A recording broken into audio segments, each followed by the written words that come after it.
à tous, bienvenue dans ce nouveau numéro de Derrière le rideau. Tout d'abord, merci beaucoup de nous avoir suivis pour notre première édition. Pour ce nouveau numéro, nous allons vous emmener au cœur d'une entreprise qui est vraiment atypique et que nous souhaitions vraiment vous faire découvrir de l'intérieur. Pour cela, nous allons accueillir un invité spécial, une comédienne que vous connaissez certainement, Laurence Joseph.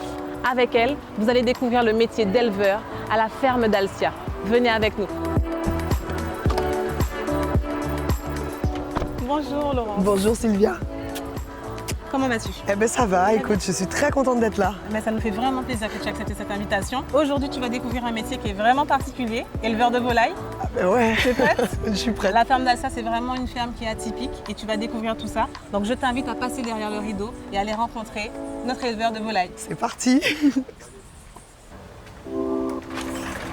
Bonjour. Bonjour Laurence, comment vas-tu? Ben ça va très bien. Bon, ça me fait plaisir de te voir, moi c'est Rodrigue. Enchanté. Donc si tu veux, je te propose, je partais justement à aller faire des activités volailles. Donc on y va et au boulot. Ben je te suis alors. Alors Rodrigue, en quoi consiste vraiment ton métier?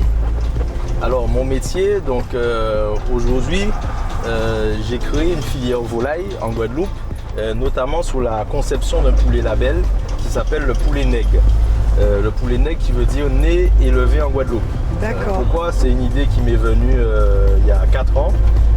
Parce que j'avais remarqué que sous le territoire, on ne consommait jamais vraiment bien ce qui était d'origine locale, donc d'origine du pays.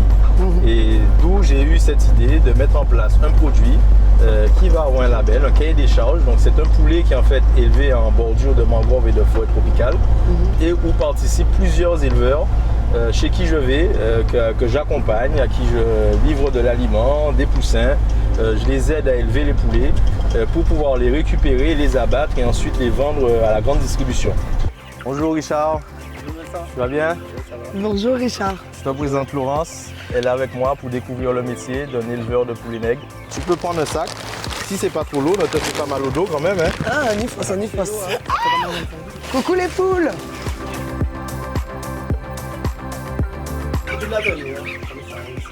Oh là là, c'est trop beau. Elle a même pas peur. Non. Ça y est, j'ai tenu une poule.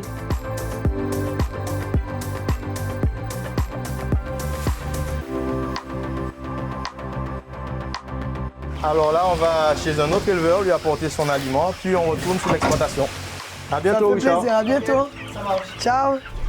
Comment tu as eu cette passion pour l'élevage des poules en fait? D'où ça te vient? Tout me vient de mes parents, ma mère et mon père, qui eux-mêmes ont été éleveurs de volailles.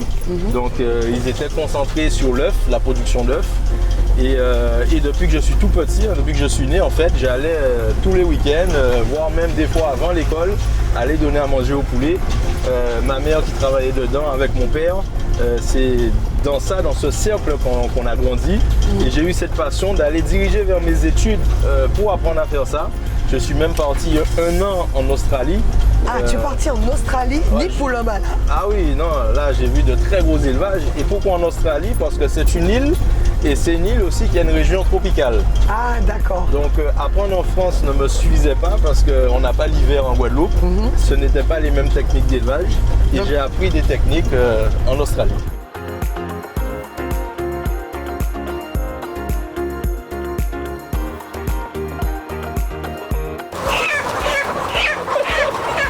Donc là, tu as une femelle.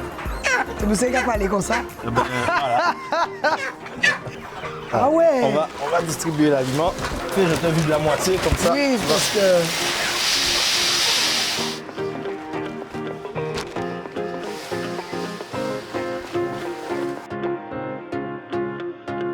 Est-ce que ça t'inspire d'avoir vu tout ça pour peut-être des projets de scène ou autre? Ah oui, complètement. Je me dis, je pourrais faire un personnage agriculteur qui travaille les poules et trouver plein de petites anecdotes.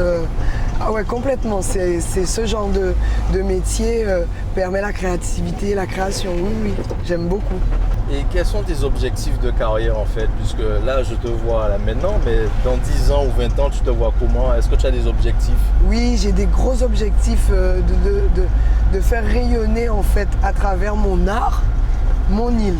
ça c'était mon premier truc parce que je trouve que on a beaucoup de talent sur cette terre, sur les terres guadeloupéennes et il faut qu'on exporte notre talent.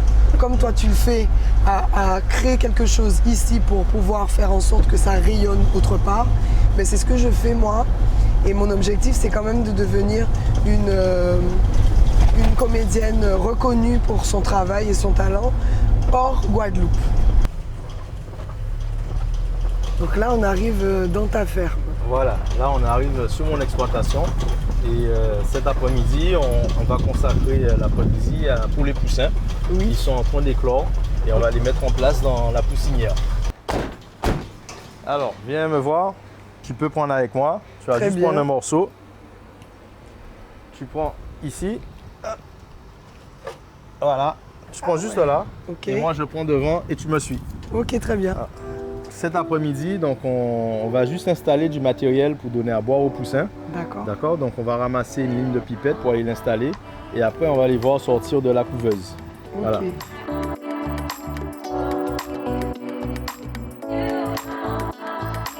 Là ici c'est un couvoir. Donc hier par exemple on a déjà sorti 2000 poussins ici. Là on va ressortir les 2000 autres. C'est pour ça que tu vois des coquilles un peu partout. On les sort en 2 fois. Et donc, on les sort de la machine, on les prend une par une pour les mettre dans les caisses, on les compte et après on les ramène carrément dans la poussinière. D'accord. Ok. Alors, tiens, mets ça sous la tête, comme ça tu n'auras pas trop de duvet dans les cheveux.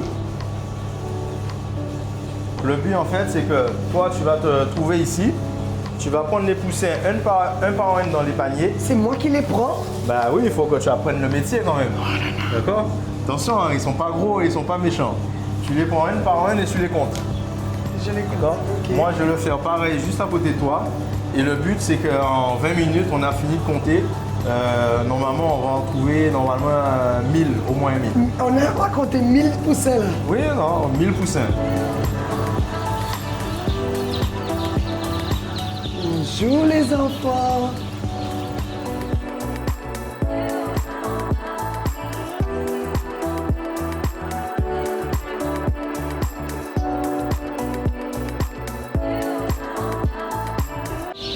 Et ça, tu fais ça tous les combien? 2 fois par semaine. 2 fois par semaine? Oui.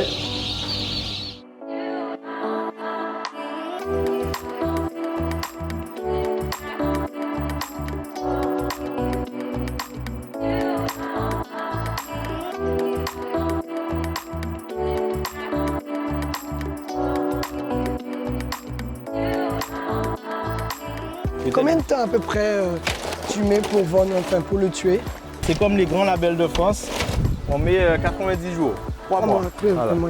3 mois. Et pour te donner la différence avec un poulet congelé, lui on le tue à 28 jours. Aïe! Entre 28 et 45 jours maximum. C'est pour ça que sa chair est un petit peu plus... Voilà, plus tendre et aussi il grossit plus vite et il y a moins de goût. Un poulet qui a grossi 3 mois prend plus de goût qu'un poulet qui a grossi seulement à peine 1 mois. D'accord. Voilà. En tout cas, c'était super. Hein. J'ai beaucoup apprécié la partie nounou. Hein. C'était cette partie-là qui était la mieux. Ça se voyait sur ton visage que c'était ta préférée, ta partie préférée. Je vois des visages heureux. Alors, comment ça s'est passé? C'était génial, rien à dire. J'ai passé une très très bonne journée en compagnie de Rodrigue et puis de tout ce processus avec le poulet, les poules, les coqs. En tout cas, merci beaucoup. Merci de nous avoir ouvert les portes de ton exploitation, de la ferme. C'était vraiment un plaisir de faire cette émission. Merci beaucoup Laurence d'avoir accepté notre invitation et d'être parmi nous. Et avant un peu de se quitter, dis-moi, toi Rodrigue, comment ça se passe un peu à la ferme? Si les spectateurs ont envie d'en savoir un petit peu plus directement, comment ça se passe? Alors, aujourd'hui, on a énormément de questions. C'est pour ça que chaque semaine, en fait, on alimente une page Facebook qui s'appelle Poulet de Guadeloupe. Les spectateurs peuvent nous suivre, ils peuvent même passer des commandes, ils peuvent même poser leurs questions. On y répond, on est vraiment très actifs. Et sur l'exploitation, donc qui est ouvert tous les jours, hein, du lundi au samedi.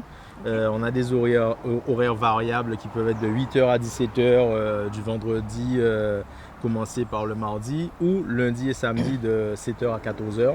Et vraiment, l'exploitation reste accessible sur la zone de Dalcia à Bémao, à la frontière du Lamentin, comme vous avez pu le voir. Et on accueille tous nos clients, particuliers ou autres, sur l'exploitation sans problème. Et pour toi, Laurence, on va te voir prochainement, j'espère? Oui, on m'a déjà vu il n'y a pas longtemps dans le film Le Rêve français, qui a bien fonctionné. Les gens m'ont beaucoup félicité. Je m'excuse auprès des spectateurs pour ma voix parce que des fois, c'est un petit peu compliqué le métier. Mais sinon, je continue avec Ça va décoiffer, des tournées avec mon spectacle solo et puis des castings, des gros castings. D'accord, mais on te souhaite vraiment bonne continuation, bon vent, que tu réussisses tout ce que tu vas entreprendre parce que vraiment tu es une artiste talentueuse et c'est un plaisir de t'avoir avec nous. Et pour vous qui nous avez suivis, merci à vous, merci de votre fidélité avec nous. Et puis bye bye, on se voit la prochaine. Ciao. Au revoir. Jérôme, tu es sorti, tu n'avais pas le droit de sortir. Tout le monde t'a dit de... Hé, Timal, rentrez frère, allez, on va là. Jérôme, écoute-moi. Jérôme, écoute-moi, c'est papa. Jérôme, c'est par là. Voilà, tac, bouge, là, là-bas. Mais oui, je sais, tu parles avec Tania, mais elle est là-bas. Tu vois, je l'ai fait rentrer. Allez, va, dépêche-toi. Dépêche-toi. C'est bon, bravo.